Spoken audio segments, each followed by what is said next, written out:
Hi guys, Alfie here, and today we're going to be reading Alfie and Paps Adventures Book 10, the final fight, and we're going to be reading it from the beginning, and we'll see how far we get.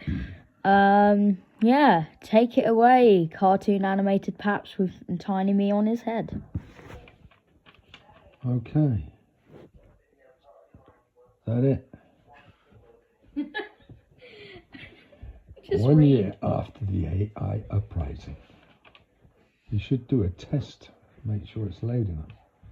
February the 7th, 2026, Chapter 1, The Warehouse. The floor is dirty. There are leaks in the ceiling. Water drips onto the floor, making it slippery. A man runs along the abandoned... Have you already screwed up? Yes. Oh my god. Making it slippery. A man runs along the abandoned corridors of the warehouse. He was being followed. He was being followed there by someone or something. As he runs deeper into the old place, he feels as if someone is watching him. The man is determined to fulfill his master's wishes. If he didn't, there would be consequences. His master is not very forgiving. There had been servants before him that had failed his master's demons, and the results had been, he shivered at the thought. I don't know. It's because I had to turn over the page. There had been servants before him that had failed his master's demands, and the results had been, he shivered at the things that he had seen that night. He could not let what happened to them happen to him. He continued walking. Suddenly, behind him, there was a loud bang. He quickly looked around, but there was nothing there. He turned back round and froze. His heart skipped a beat. In front of him were two red glowing eyes. The man gasped and took a gun. He took a gun out of his pocket. From the darkness, a terrifying voice spoke. "You're not a very good person, are you?" The voice was inhuman as it spoke. There were very few lights in the corridor. The very few lights in the corridor started to flicker. The man said, "Who are you?" As he spoke, his voice shook in fear. From the darkness came the reply, "I am many things. I've been around for centuries. I've been known as the brother of chaos, the maggot of mayhem, Mr. Aglock." The man raised his eyebrows and said, "What kind of a name is that?" The creature ignored him and said, "But these days I go by the name of Alfie, King of Demons." The man raised his gun. There was a bang. Alfie dodged a bullet. A toothy grin spread across his face. Then he said, "This will be fun." The man looked terrified, shot at Alfie again. Alfie caught the bullet in his teeth and spat it back at the man. It knocked the man's gun right out of his hand. It slid across the floor and came to a halt between Alfie and the man. The man dived for the gun, but Alfie was too quick. He shot out a tentacle and grabbed the gun and crushed it to pieces. The man, who was on the floor scrambling backwards away from Alfie, looking like he had crapped himself. Alfie advanced on him and then shot a hand and grabbed him by the neck. What? And then shot a hand and then grabbed him by the neck. He smashed him against the wall. The man choked as his face began to turn purple. Alfie let go of his neck, but still pinned him to the ground with his foot. The man gasped for air. Alfie said, "Who do you work for?" The man croaked and said, "Go to hell."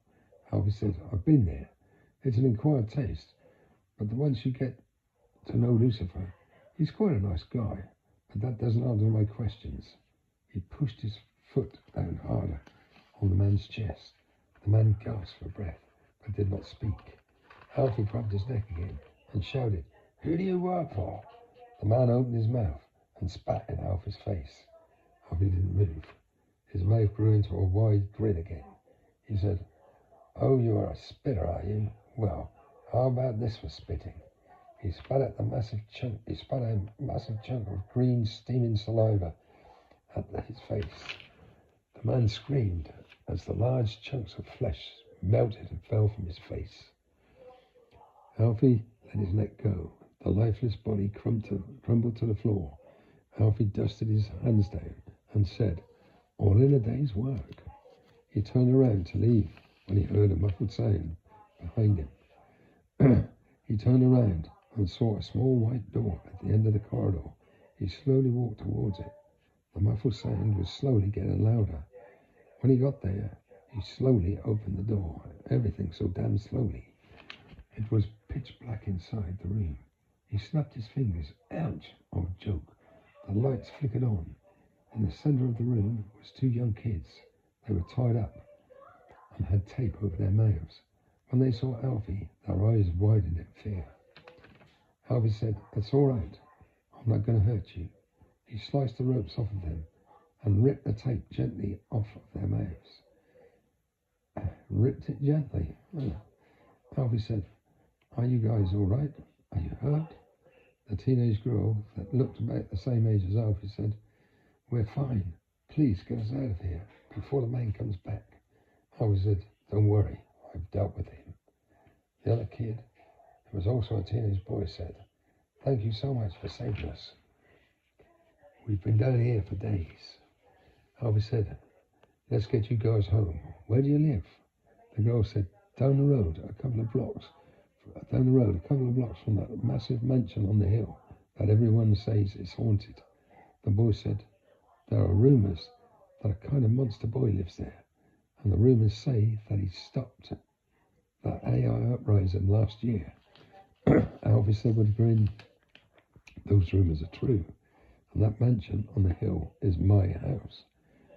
The teacher stared at Alfie. The boy said, "Yeah, you're having a laugh." Alfie said, "No, I'm not." His grin widened, showing his razor-sharp teeth. The girl gasped and said, "So the rumors are true?"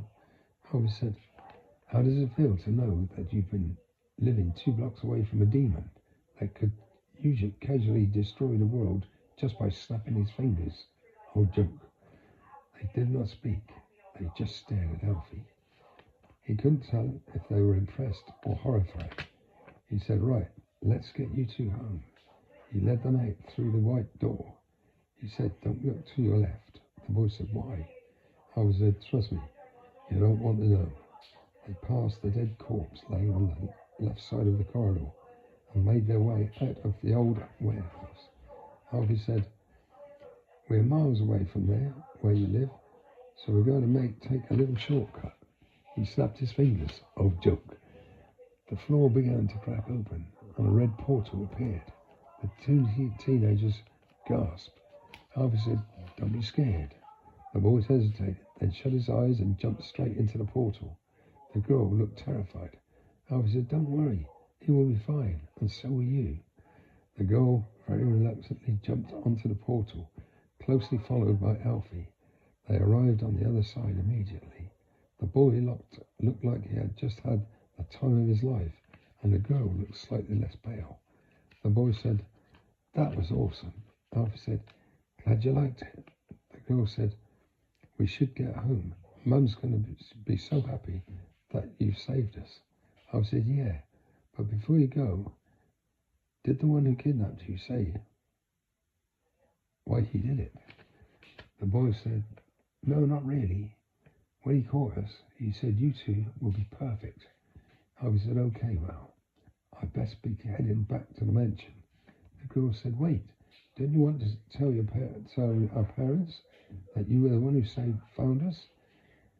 Alfie said, "No, I like to keep a low profile. Just say you managed to save yourselves." The boy went to speak, but Alfie was gone before he could say a word. Meanwhile, in the mansion, Paps was getting worried. He said, "Alfie's been gone here for ages. What's taking him so long? He only went to the shops to get some milk, for crying out loud." I got that bit wrong. So he said, "Alfie's been out for ages. What's taking him so long? He only went to the shops to get some milk, for crying out loud." Hoodie, who was sitting on a couch next to him, reading a magazine called Top 10 Ways of Brutally Murdering Someone, looked up and said to Paps, "He's the king of demons. He can handle himself on his own." Paps said, "I know that, but why has he been gone so long?" Scratch, who was sitting on a hammock sipping a cocktail made out of blood and passion fruit juice, said maybe he's planning a movie night and he's been out for ages getting the snacks. Paps said that would be the 4th movie night this week. There is no way he's planning another one, for crying out loud. Huggy said, I swear to God, Paps, if you say for crying out loud one more time, I'm going to. He quickly looked down at his magazine and then shouted, slice your fingers off and shove them up your butt, then make you drink 10 gallons of laxative, so you need to crap out, but you can't because your fingers are up your arse, and you slowly expand and explode. There was a long and uncomfortable pause. Apart from Scratch, he was giggling uncontrollable in the corner. Huggy said, what? It's number 6 in the best ways of murdering someone magazine. Just then, the TV started to buffer, and then a plastic picture of Alfie appeared on the screen. Its pixelated mouth opened and said, hi guys, sorry I'm late. Then Alfie raised a pixelated hand. It looked as if it was coming out of its TV screen, because it was. As the hand emerged, the pixels faded away, so the hand looked very real. The hand was then followed by another hand, then a head, and then the rest of the body. Huggy said, your dramatic entrances are getting better and better. Alfie said, thank you.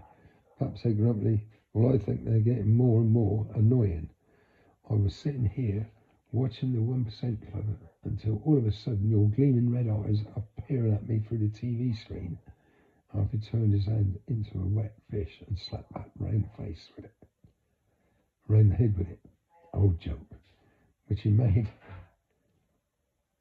Scratch giggled even more. Paps wiped the wet slimy stuff that the fish had left behind off of his face. He looked grumpier than ever. Alfie had picked up the jar that contained Donald Trump's wig and began to violently shake it around. Paps said, why are you in such a mood? Alfie said, on the way to the shops, I saw this stingy-looking guy walking down the street on his own. I sensed that he was up to something, up to no good, so I followed him. Eventually, he led me to this old warehouse. I confronted him, and I asked him who he worked for, and then he spat in my face.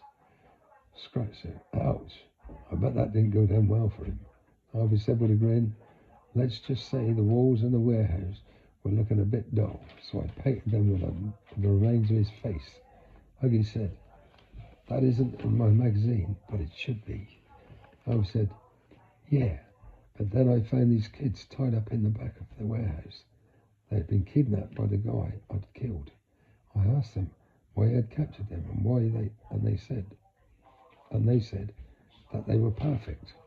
This is the 5th guy that has captured some kids for as far as I can tell. No reason that I have caught this week. What? You always get caught on this bit. This is the 5th guy that has captured some kids for as I can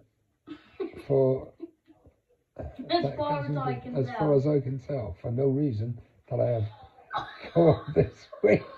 And every one of the kids. What? This is the 5th guy that has captured some kids for as far as I can tell. For no reason, as far as I can tell, that I've caught this week. Right, this is how you read it. Right. Right, read it again. This is the 5th guy that has captured some kids for as I can tell, no reason. Oh, for as I can tell, no reason. No.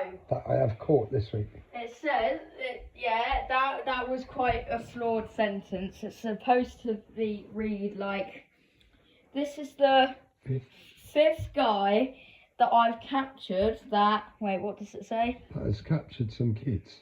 Oh yeah, this is the 5th guy that I've caught that has captured some kids and...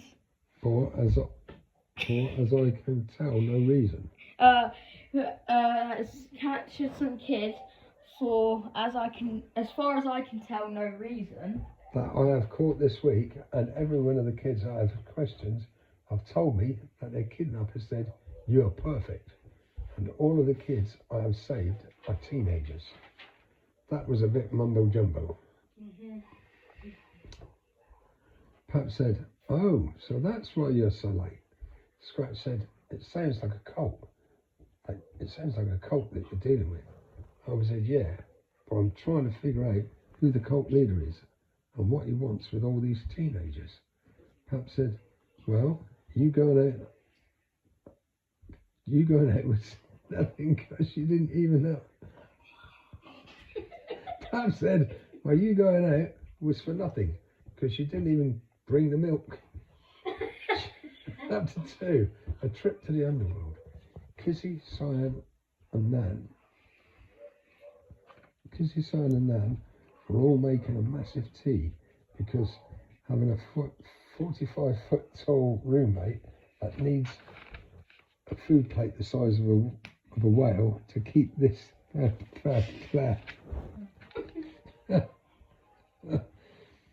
because having a 45 foot tall roommate that needs a food plate the size of a whole of a whale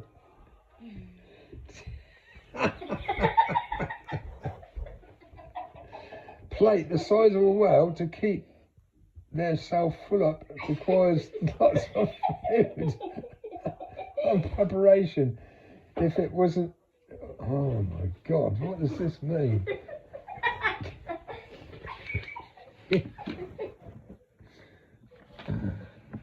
Turned over to this. Excuse me, reader or listener. Right. Kissy, Cyan and Nan were all making a massive tea because having a 45-foot tall roommate that needs a food plate the size of a whale to keep their self full up requires lots and lots of food and preparation. If it wasn't obvious. What does that mean? Clover would have helped make the food, but her hand is about the size of the kitchen, so that was a no-go. Kissy was just about to put on an entire cow, I was going to say. Kissy was just about to put an entire... Shut up! Kissy was just about to put an entire cow in the oven when Alfie came in and said, "How long is food going to take, guys?" From the corner of his eye, he saw Nan getting ready to nag him about how long the food preparation takes. So he quickly said, "I'm not telling you guys to hurry up. I was just seeing if I had time to pop down to the underworld to catch up with my demon buddies. I haven't seen them in ages." Nan, who now looked disappointed that she didn't have a reason to nag Alfie so much that his ears would have fallen off of his head, said reluctantly, Yeah, we will be ready in an hour. That will give you plenty of time." They heard Scratch's disappointed voice shout, "Seriously, in an hour? I'm starving." Then they heard Clover's voice shout, "Scratch." Christ. Then they heard Clover shout, "Scratch, piss taking field. The food will be ready when it's ready. So stop whinging. Or I will put you." Scratch, piss taking field. Well, that's what it says. I know. I will put you. Stop whinging, or I will put you in timeout for the rest of the afternoon. A.K. the pouch in my chest.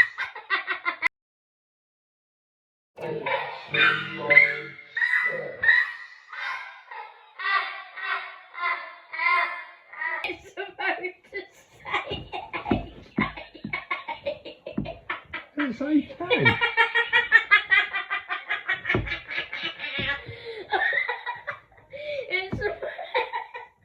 It's supposed to say AKA, not AK. Oh, well, it doesn't say AKA because you didn't tell me that before. Wherever it is, I can't even find it now.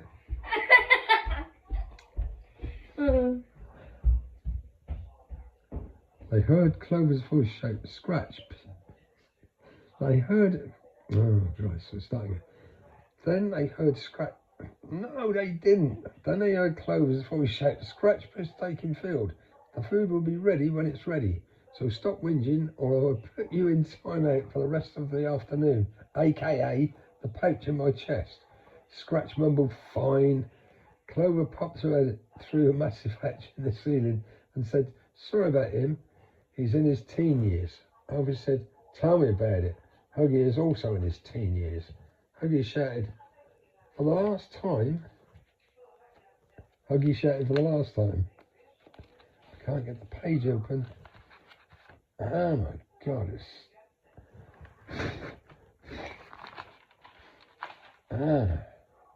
Are you still there, listeners? Huggy shouted for the last time. When he entered the house, it was a lot bigger on the inside. I think I've turned over 2 pages, haven't I? Yeah. Huggy shouted for the last time, "I'm in my 40s. Sarcastically. Huggy said, "Yes, we know, Huggy. You're a big, strong boy." Huggy laughed and said, "You know, what if it helps your mental health when you..." Oh my goodness, what am I trying to read? Huggy laughed and said, "You know, what if it helps your mental health? Then yeah, keep telling yourself that." "What?" Alfie whispered to Kissy and Cyan. "He's so rebellious." Then they both laughed. They heard a thump, which told them that Huggy had just crashed out and fallen onto the floor. Paps walked into the room and said, "Why do you want to go to the underworld?" Alfie said, "Just to check up on the demons I left behind, to see what they've been doing since I put them in charge." Paps said, "Okay, see you later." Alfie said, "Bye, I'll be back in time for dinner." Then he disappeared into the shadows. He arrived to the lovely smell of decaying and rotting flesh. As he walked past giant mountains and destroyed buildings, he noticed that no demons were on the destroyed streets of the Nagonatron, or in English, the City of Chaos. As he walked along, he started to realize that the decaying buildings looked more deserted than normal. Usually, there were some inhabitable, but now they all looked so decrepit that even a filthy demon would not want to live in them. As he wandered deeper into the City of Chaos, he noticed even more destroyed buildings.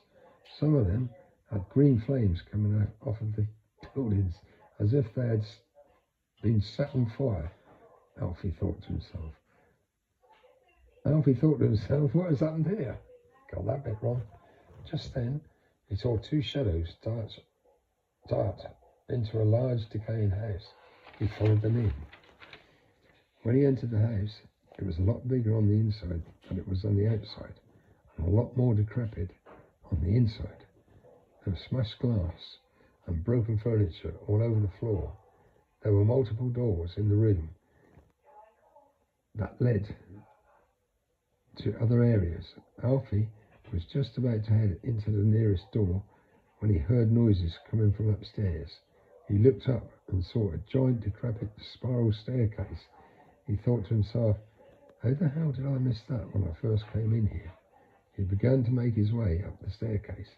The further he made his way up, the more the staircase creaked with under his weight. The further he made his way up, the more the staircase creaked under his weight. After lots of jumping over large holes that were in the staircase, he managed to make his way to the top. He was in a large room with even more broken furniture in it. He decided to look around the room. He noticed a couple of rusty knives that were laying on a dusty old table. He stepped closer to the table, but just then he felt a hand clamp on his shoulders. Then he felt the tip of a gun touch his head. As quick as a flash, Alfie made a tentacle come out of his back. They grabbed the attacker around the neck and threw him across the room. He splashed to the ground, making the house shudder. Another creature came out from behind the old cabinet. It was holding a rusty machine gun. Alfie quickly turned to face the creature. The creature took one look at Alfie's face. He gave a yell.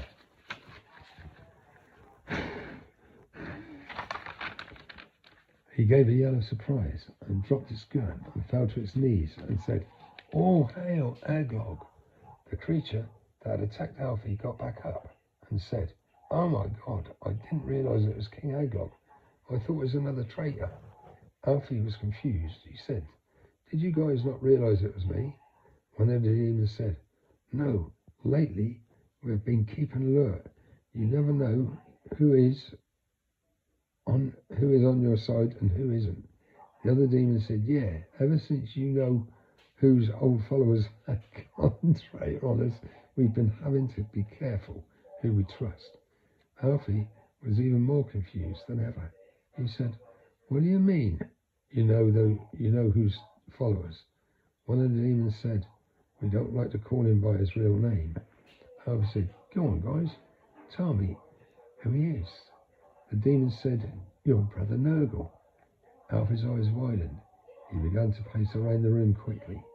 The demons could see he was in deep thought, so they kept their mouths shut. After a while, Alfie, who was still pacing around the room, spoke. He said, "Some old supporters of Nurgle have suddenly turned against us for no good reason whatsoever." One of the demons said, "Yeah, yesterday I was in my house doing stuff when I heard noises coming from outside. I looked out of the window and saw a massive demon called Fragnoff walking down the street, setting fire to the people's houses." The other demon said, "Fragnoff used to be a big supporter of Nurgle. Then, after he went berserk, other old supporters of Nurgle just followed in his path. We got all of our best fighters and fought against Nurgle's bunch. After a bit of a fight, we won. Some of his lot ran away, and we've been trying to track them. Down ever since." The other demon said, "We think they got their hands on some sniper guns, because randomly some of our men dropped dead with massive holes in their head." Alfie could have sworn he heard Kiss's voice in the wind whisper, "That rhymes." What? Alfie could have sworn he heard Kiss's voice in the wind whisper, "That rhymes." The demon said, I ain't got a clue what that means, by the way. The demon said, "But now you're here, so you can help us find and kill the remaining traitors." Alfie said, "Okay then. First of all, what are your names?" The first demon that had attacked Alfie earlier said, "My name is Gnoff." And then the other one said, "And mine is Gnan." Alfie said, "You guys have pretty similar names." The demons both said at the same time, "We're twins." Alfie said, "Okay then, what's the game plan?" Gnoff said, "We should round up the remaining survivors on our side, find them a safe place to hide, while you deal with the traitors." Alfie said, "Sounds like a plan." Alfie, Gnoff and Gnan headed back down the spiral staircase and made their way back out of the City of Chaos. After quite a while of searching, they found a couple of fighters camping out in an old shack. Luckily, they weren't traitors. After a while, they had found the remaining survivors and fighters. Alfie said, Okay then, you guys can handle yourselves on your own.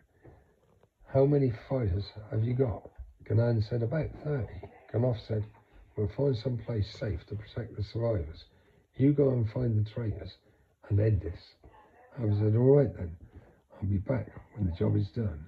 Just then, a bullet shot out of thin air and spattered into Alfie's eye. Ouch. Gnan shouted, "Are you okay, Aglog?" Alfie barely noticed what had happened. He didn't speak. His eyes were scanning the rooftops of nearby buildings as if he was looking to see where the bullet had come from. Suddenly he shouted, "Gotcha!" and a massive painted tentacle shot out massive painted tentacle. Got you! And a massive pointed tentacle shot out of the open socket where his eye once was. Fast as a bullet, it shot through the air and impaled a demon that had been hiding in the nearby rooftop. The demon screeched and fell off of the roof and crumpled to the floor, his sniper gun still clutched in his lifeless hands. Alfie snapped his fingers. No. Joke. The now bloody tentacle shot back into the empty eye socket. Alfie's mistake. It's a load of scribble. The spluttered remains of his eye grew tiny little legs and scuttled across the floor to all become one again. Then he bent down and picked his eye up from the floor and shoved it back into his socket. It rolled around in his head and then eventually came to a stop. The demons looked amazed. Ganoff said, "How did you see that sniper on the roof? He was so well camouflaged." Alfie shrugged and said, "I've been in these fighting business for years. I just have the knack of spotting enemies." Ganan said, "Well, that's one down and quite a few to go." Alfie said, "Okay then. They are clearly in this area. I'll lure them away. You guys find a place to take shelter." The demons nodded. Alfie sped off. He could tell he was being followed. Every now and then, he would see a shadow dart from one roof to another. After a while, he stopped. He was in a massive open space, no decrepit buildings, and no demons in sight. But yet, he could feel the presence. It's like Brother, this guy stinks! almost as if he could